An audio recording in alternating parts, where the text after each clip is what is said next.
Bien. Donc, bonjour, moi c'est Pascal Sampéré. Donc nous allons aborder ensemble avec Cyril et Didier la question des associations. Le tissu associatif de Carbone est très très riche, nous le savons tous, c'est l'un des atouts de la commune et nous souhaitons contribuer au maintien de la richesse de cette offre, richesse qui se manifeste par un nombre d'associations vraiment très importantes, plus de 80 sur le territoire, et puis une diversité aussi des thèmes, des centres d'intérêt qui sont couverts par ces associations. Alors vous avez à l'image un exemple qui concerne les subventions qui sont données aux associations pour le fonctionnement. En fait, il y a trois types de subventions qui sont traitées dans la mairie. Il y a tout ce qui est subvention de fonctionnement, subventions exceptionnelles et subventions pour le transport. Là, ça ne concerne que les subventions de fonctionnement.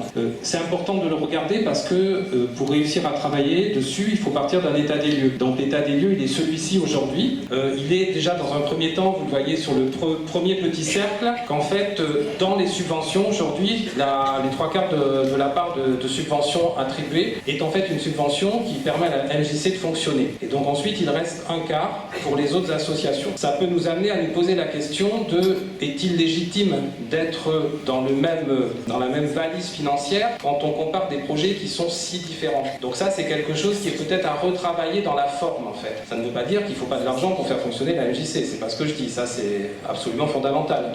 Mais ça veut dire qu'il faut pouvoir repenser ce système. Ensuite, on s'aperçoit aussi qu'il y a deux Allemands qui sont plus dotés que d'autres. D'un côté, donc, tout ce qui va être lié à la culture, de l'autre côté, tout ce qui est lié au sport et au loisir. N'apparaissent que les subventions réelles en fait. Mais on va en parler tout à l'heure avec Cyril et puis je compléterai peut-être aussi sur la question de comment on peut prendre en compte aussi le coût réel de fonctionnement de toutes ces associations, des bâtis, etc. Puis donc l'idée qu'il y a derrière, c'est comment on peut réfléchir pour pouvoir rendre pérenne ce tissu associatif. Ce tissu associatif, en gros, il fait la vie de Carbone. Je pense que ça, tout le monde en a bien conscience. Et grâce à du bénévolat pour la plupart du temps.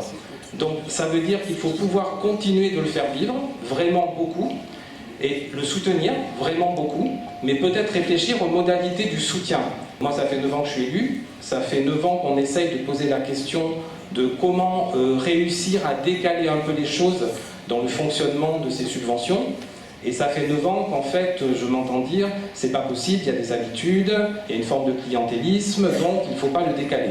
Ça, je crois qu'il faut rompre avec, c'est dire qu'on ne va plus rien faire, bien sûr, mais en faisant de façon plus partagée, plus respectueuse, pour réussir à avancer. Voilà, donc je crois qu'il faut avoir ce souci. Si on prend plus les subventions exceptionnelles, les subventions de transport, on perçoit qu'il va y avoir derrière ça encore un écart qui se creuse entre les domaines.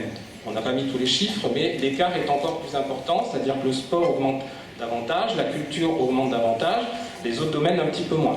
Donc aussi réfléchir à des modalités qui vont permettre de fonctionner. Et je voulais dire ensuite que les associations ne sont pas toutes du tout de la même nature, puisque certaines associations sont presque des lieux de vie permanents dans la commune. Si je peux dire par exemple l'école de musique, pour citer un exemple voilà, qui est très particulier.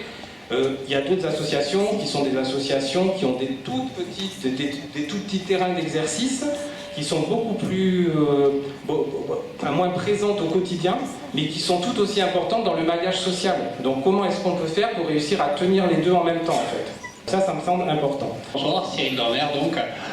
Mais comme vous l'expliquez Didier, aujourd'hui on a un état des lieux qui est existant, qui est sur le fonctionnement depuis X années. L'idée, ça serait de refaire cet état des lieux avec les associations en faisant le tour de l'ensemble des 84 associations existantes pour voir tous les moyens qui sont utilisés, qui sont nécessaires sur des mises à disposition de lieux, des besoins financiers, des besoins matériels, humains. Tout ça, les associations, aujourd'hui, ils subviennent de manière autonome. Demande des subventions, d'habitudes de fonctionnement. Le formulaire de demande de subvention est le même depuis X années. Et beaucoup d'associations ne se posent plus la question de comment le remplir. Il est rempli de manière assez automatique et assez renouvelée d'année en année.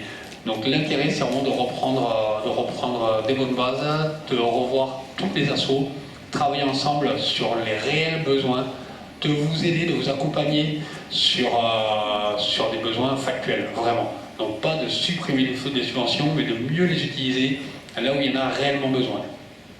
Normalement, dans une comptabilité associative aujourd'hui, il est demandé dans beaucoup d'endroits, surtout quand le montant financier est important, de pouvoir aussi estimer le coût de bénévolat. Ça, c'est quelque chose qui n'est pas fait du tout par tout le monde.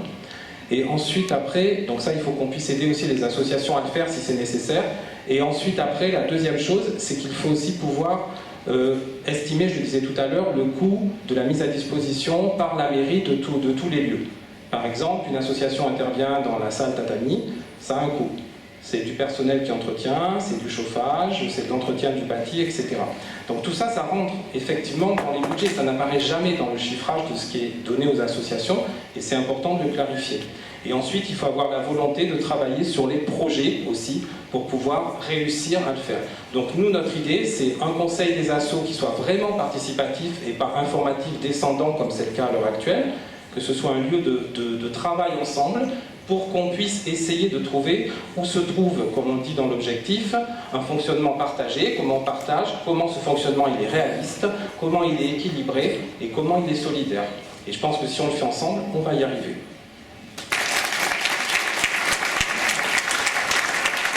Je suis Pascal Grand-Clément. Moi j'ai une question qui m'est remontée plusieurs fois.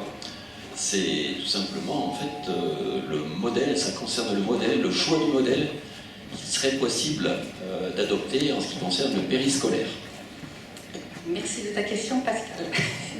Donc, sur la diapo précédente, même 2 diapos avant, on avait tout en bas ALAE, donc l'accueil de loisirs associé aux écoles. Donc ça, le périscolaire en fait. Voilà. Ce périscolaire, cet accueil périscolaire, il est intégré depuis quelques dizaines d'années à la MJC. C'est la MJC qui le gère. Et on sait que la MJC et donc l'ALAE connaissent des difficultés financières depuis très longtemps aussi. Donc il y a vraiment une grosse question qui se pose là, parce que l'accueil périscolaire, c'est vraiment quelque chose d'essentiel pour les familles. Parents qui travaillent, ou pas d'ailleurs, mais bon, quelque chose d'essentiel qu'on tient vraiment à pérenniser. Alors le problème, c'est qu'avec ces difficultés financières, justement, le dispositif, sa pérennité est vraiment menacée, même à court terme. Donc, cette longue introduction pour dire qu'il va falloir vraiment que nous fassions un état des lieux, recueillir les données exactes, chiffrées des finances de la MJC et donc liées à la partie qui est dédiée à l'ALAE.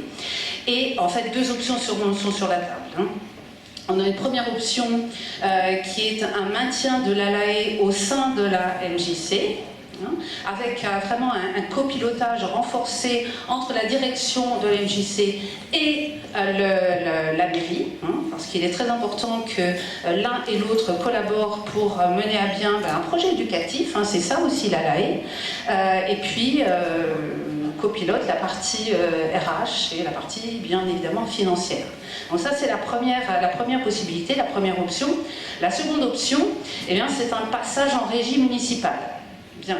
Donc à ce moment-là, l'ALAE serait sous gestion directe du pôle éducation et jeunesse de la mairie. Donc l'une et l'autre option présentent des avantages et des inconvénients. On peut peut-être citer pour la seconde option, se dire que si c'est passé sous le régime municipal, l'ALAE, on aura nécessairement un gonflement de la masse salariale au sein de la commune. Mais en même temps, on me dit de faire vite. En même temps, des subventions qui sont données à l'MJC au titre de l'ALAE, on les gardera au sein de la mairie. Donc voilà, tout ça c'est à réfléchir, et c'est à réfléchir mais en concertation avec les usagers, bien évidemment, dans le cadre de la participation citoyenne. C'est à réfléchir aussi avec les communes environnantes, qui sont partie prenante dans ce dispositif. Et puis, ce projet qu'il va falloir dessiner devrait être inclus dans un projet éducatif du territoire qui fait que justement l'ALAE ne sera pas simplement une simple garderie, mais un projet éducatif aussi, de qualité.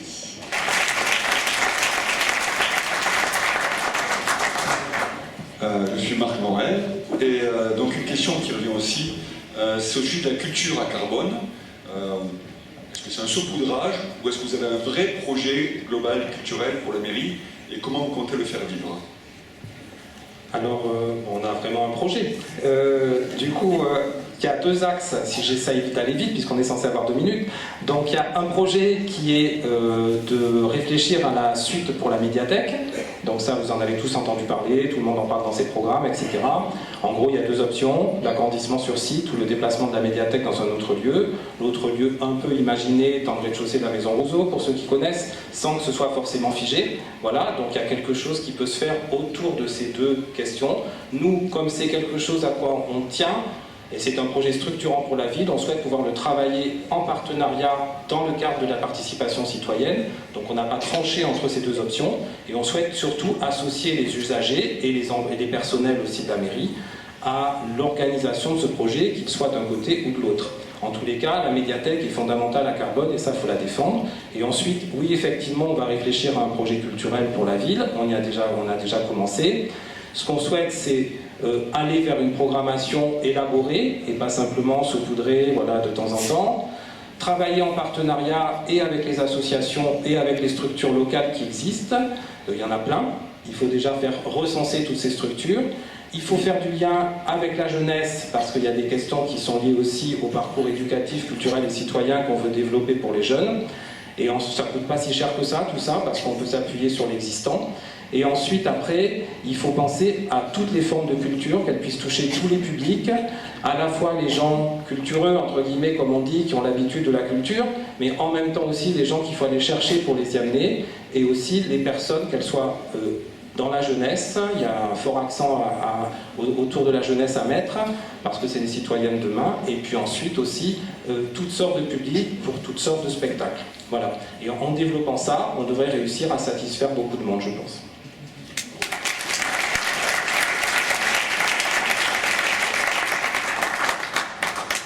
Bonsoir Sophie Pitt. Alors on a parlé d'un terrain synthétique, d'équipements sportifs, petits ou grands, mais en dehors de tels équipements, que prévoyez-vous pour le domaine du sport à Carbone?